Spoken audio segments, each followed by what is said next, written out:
The pine-scented wind stirred just before dawn, carrying with it the distant creak of trees swaying like old men whispering secrets to each other.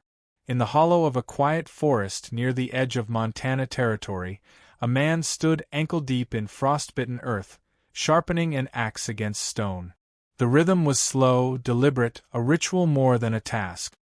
His coat was patched, his beard thick with the color of ashen age, and his eyes, those solemn, unreadable eyes, fixed on nothing but the blade. Silas McCrae hadn't spoken to a soul in nearly a year.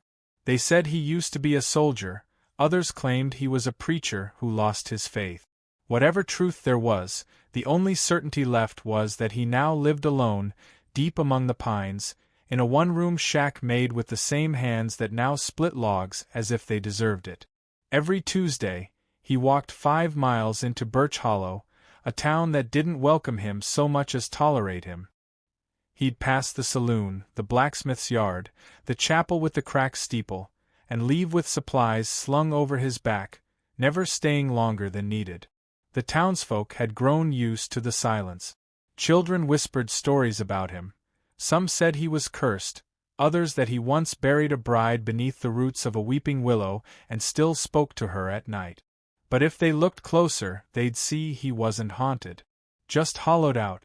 That particular Tuesday, the air in Birch Hollow was different, taut, charged, like the moment before lightning cracks. A wagon had rolled in from the west, wheels worn to splinters, canvas sides torn like it had been dragged through thorns.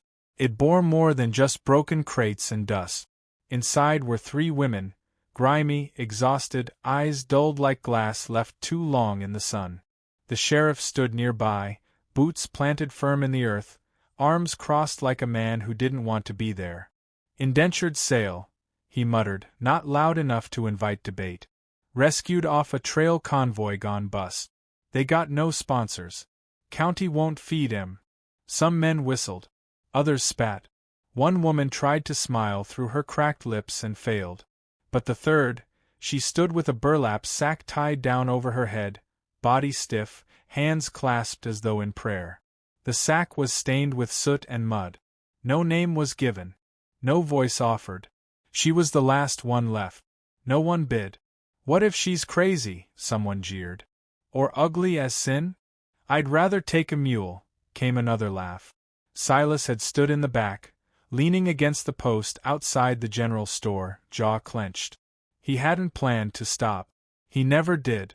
But the sack, something about the way it swayed in the breeze, as if her very breath stirred it, kept him rooted.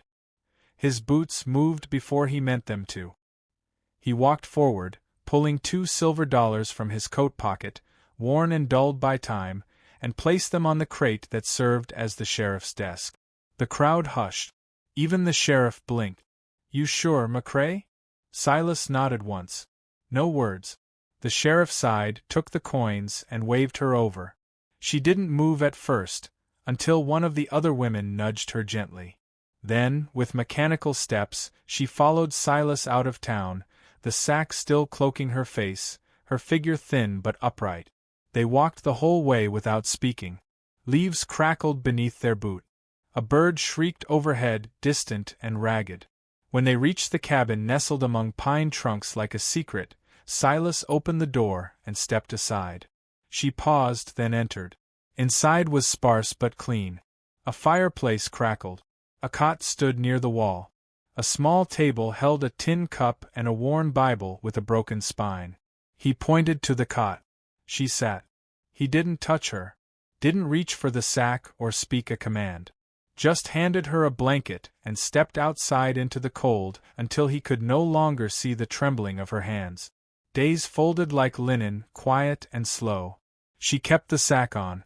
He let her. He rose before dawn to chop wood. She swept the floor before breakfast. They never spoke, but a language formed between them in the shape of gestures. When she left a boiled potato on the table for him, he built an extra woodpile outside the door. When she folded his shirts, he placed an apple by her cup. One evening, snow began to fall, the gentle kind that seemed to hush the whole world. He was outside splitting kindling when he heard a sound behind him. Turning, he saw her standing in the doorway, still veiled, but holding a tin bowl of stew. She stepped out, placed it near his boots, and turned back without a word. That night, as the wind howled through the trees, he sat near the fire with a whittling knife and a block of pine. His fingers moved slow, shaping a small figure, a bird, wings half lifted, as if caught between landing and flight. The next morning, she found it beside her cup. She touched the wood lightly, almost reverently, then turned her head, though the sack still hid her expression. But her shoulders rose and fell with something that might have been a breath, or maybe a quiet kind of gratitude. On the 7th day she hummed. A tune, soft, aching, without words. It drifted like smoke through the cabin, and Silas, who had once sung hymns to comfort dying men, closed his eyes for the first time in years and just listened. Later, she washed his shirt and laid it near the fire to dry. He picked it up that night and saw the seams reinforced, every fray tucked in. The next morning, he poured 2 cups of coffee instead of 1. The sack remained. But her silence had begun to change shape, from fear to something softer. Not trust, not yet. But curiosity. Silas didn't ask questions. He didn't need to know where she'd come from or what horrors hid behind the cloth. It was enough that she sat across from him now, bare fingers wrapped around a warm tin mug, her presence more grounding than speech ever could be. By the 10th night, when a branch snapped outside and she startled awake on the cot, he didn't speak. He rose, walked slowly over, and without touching her, placed a folded quilt at her feet. She didn't move. But the next morning, he found it spread carefully over his own shoulders. Winter was deepening. Storms would come. But something unspoken had begun to live between them, small, flickering, real. She still hadn't given him her name. And he still hadn't asked. But the forest had gone quiet that day. As if it too was waiting. The frost deepened by the day, and the quiet between them no longer felt like distance. It was something gentler now, a woven stillness, heavy with possibility. Silas no longer counted her steps or glanced away when she turned too suddenly. She had started humming more often, a little louder than before, and once, while cleaning fish at the basin outside, she even laughed, short, unsure, like a sound she hadn't trusted in years. It startled him. He looked up from stacking wood, and though the sack still covered her face, he sensed her smiling beneath it. He found himself looking for reasons to stay near the cabin. The forest, though always calling, now seemed quieter without her close. She'd begun sitting near the hearth when he returned, not speaking but present, the warmth of her nearness more comforting than a fire. Each day, she peeled back some layer, folded his shirts more neatly, stirred the stew with more care, tapped her fingers to rhythms he couldn't quite place. Still, the sack stayed on. Her name remained unsaid. And Silas, out of respect, never asked. It was during one of the earliest storms, when the wind cut through the timber and snow whirled like ash, that the fire choked. Smoke rose, black and sudden, filling the cabin in thick spirals. Silas jolted from the chair, coughing, and saw her stumbling toward the door, hands clutching at the sack, blinded by fear. He lunged forward, grabbed her wrist, and pulled her into the snowdrift outside. They collapsed together beneath the eaves, lungs aching, breath steaming in the frozen air. In the panic, the sack had torn. Not fully, just enough for her mouth to be visible, gasping, trembling. She realized it at once and curled inward, shaking, hiding her face against her knees. He didn't speak.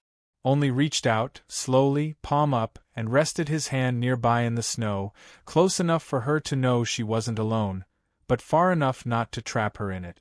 After a long silence, barely above the wind, she spoke. "Mercy," she whispered. "My name is Mercy." It broke him a little, how gentle it sounded, how much pain it carried. He hadn't realized how much he'd needed to hear it until that moment. Mercy. He mouthed it without saying it aloud, as if to keep it safe from the wind. She was still crouched, face mostly hidden, the torn sack hanging limp now. Her voice trembled as she added, He called me that before he took everything. Silas didn't ask who he was. The past had its own ghosts, and his had taught him not to dig where wounds still bled.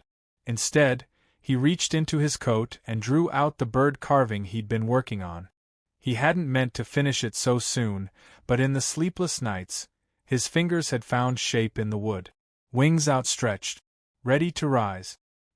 He placed it in her lap and said, for the second time in almost a year, for mercy. She looked up. This time, she did not flinch. The snow framed her face like an old photograph, her features not broken, not ruined, but strong. Eyes ringed with hurt, yes, but also defiance. Silas didn't smile, but something inside him cracked open, letting in the light. The sack was never worn again. From then on, life rearranged itself. She sat at the window to paint with berry stains and crushed charcoal. The outlines were shaky at first, landscapes, shadows, silhouettes of a cabin surrounded by tall trees, but over time, her hand steadied. Silas built her a small table by the eastern window where the morning light lingered longest. He found colored stones by the riverbed and left them on her paintcloth without explanation. She responded by carving his initials into the handle of his favorite axe. Spring began to whisper at the edges of the frost.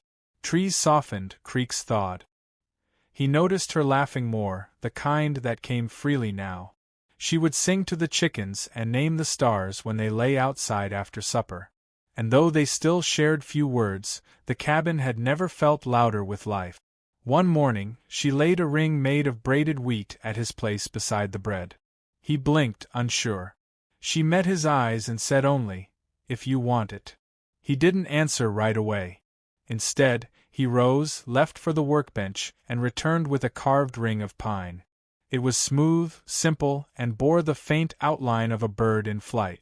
They exchanged them at the edge of the forest as the sun broke through the trees. No preacher, no papers. Just hands, warm and open, promising to stay. It wasn't long before they returned to town. Supplies ran low.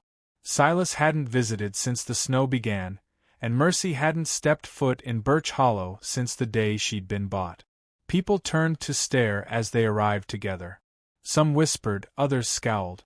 Widow Jenkins made a sound of disgust and muttered, "He finally found someone desperate enough to stay with him." Mercy heard it. She paused mid-step and turned, her shoulders square, her jaw set.